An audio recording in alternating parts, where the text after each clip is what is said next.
තිරුවන් සරණයි. මම අතුවැල ශ්‍රී තුම්බෝධි විහාරස්ථානයේ චන්දි මහාමුදුරුවෝ අද අකුරැස්ස ප්‍රාදේශීය සභාවේ පවත්වපු ලේදන් දීමේ වැඩසටහන අපි සහසම්බන්ධ වුණා.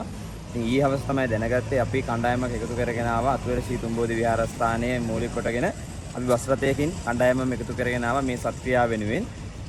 විසනකාරී ක්‍රියා තත්ත්වයක් ඇති වෙලා තියෙනවට පුරාවටම ඒතර බොහෝ දෙනෙක් අවතැන් වෙලා තියෙන රෝගීන් විශාල ප්‍රමාණයක් ඉන්නවා.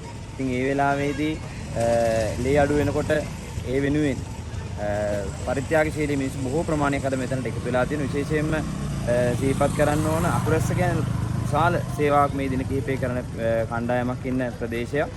විශාල ආධාර තුකයක් අපි දැක්ක එකතු කරලා තියෙනවා. ඒත් එක්කම මේ ඊළඟ අධීරයක් විදිහට අද ලේදන් දීමේ කටයුත්තක් සංවිධානය කරලා තියෙනවා. ඉතාලම ලස්සනට මැනවින් පිළිවෙලට හදිස්සිය යමු.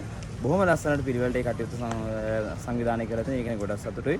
අපිට මේ වෙනුවෙන් සහභාගී වෙන්න ලැබීම ගැන ගොඩක් සතුටුයි. නැත්තම් දුරකට යන්නට ඕන. ඒ නිසා පුණ්‍යානුමෝදනා කරනවා මේ ක්‍රියාව සංවිධානය කරපු හැම දිනාටම අද දවසේ ලේදන් දෙන්නට එකමුතු වෙන හැම දිනාටම මේ වෙලාවේ මත් පුණ්‍යානුමෝදනා කරන හැම දිනාටම තෙරුවන් සරණයි.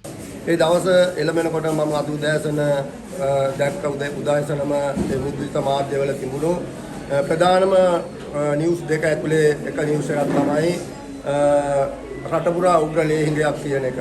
ඉතින් මම හිතන්නේ අපි ප්‍රාදේශ සභාව හැටියට මේක කල්තියාම දැකලා විශේෂයෙන්ම අද රටේ ඇති වෙලා තියෙන මේ තාමත්ම ව්‍යසනකාරී තත්ත්වය තුළ රටේ ජනතාවත් සියලු දෙනාම අර්බුදකාරී තත්ත්වයකට මුහුණ දීලා ඉන්න මොහොතේ විශේෂයෙන්ම අකුරැස්ස ප්‍රාදේශ සභාව හැටියට අපි කල්පනා කරා ඉක්මනින්ම මේ රුධිරය දන් දීමේ එහෙම නැත්නම් ලේ ජංගම සේවයක් අපිට පවත්වන්නට ඕන කියලා. ඉතින් විශේෂයෙන්ම මම සඳහන් කරන්න ඕන අද රටේ ඇති වෙලා තියෙන තත්ත්වය කියලා කියන්නේ ඉතාමත්ම කනගාටුදායක තත්ත්වයක්.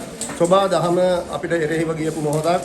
ඉතින් මේ මොහොතේ අපි ඉතාමත්ම කල්පනාකාරීව වැඩ කරන්නට ඕන. රටේ සියලු දෙනාම එකතු වෙලා වැඩ කටයුතු කරන්න ඕන අවස්ථාවක්. ඉතින් අපි විශේෂයෙන්ම දන්නවා ශ්‍රී ලංකාව කියලා කියන්නේ අපේ රටේ පුරවැසියන් කියලා කියන්නේ ඕනෑම මොහොතම ඕනෑම අභියෝගයකට මුහුණ දෙන්න පුළුවන් ශක්තියක් ධෛර්යයක් තියෙන රටේ ජනතාවක්. ඒ වගේම ත්‍රිවිධ හමුදාවක් ඉන්නවා. ඉතාමත්ම ඕනෑකමින් මේ හැම දෙයකටම මැදිහත් වෙලා කටයුතු කරන අපේ ප්‍රාදේශ සභාවෙන් කරගෙන යන මේ ලේදන් දීමට සටහන ගොඩක් වටින දෙයක්. අපිත් එකට සහභාගී වුණේ මේ රට වැඩිලා තියෙන මේ කරදරෙන් මේ මිනිස්සු හැමෝටම උදව් කරන්න ඕන හින්දා තමයි අතර තරුණෙක් වගේ මාත් මේකට ඇවිල්ලා නියෝජනය කරේ. මේ කරපු දේ හින්දා අපිට ගොඩක් තරුණෙක් විදිහට ගොඩක් ලොකු පින්කමක් කරගන්න බිම ඇත්තටම සතුටුයි ගොඩක් ඔක්කොටම වගේ පින් සිද්ධ වෙනවා. ආයි ඉතින් ඩොනේෂන් එකක් තිබුණොත් එනවා අනිවාර්යයෙන්ම.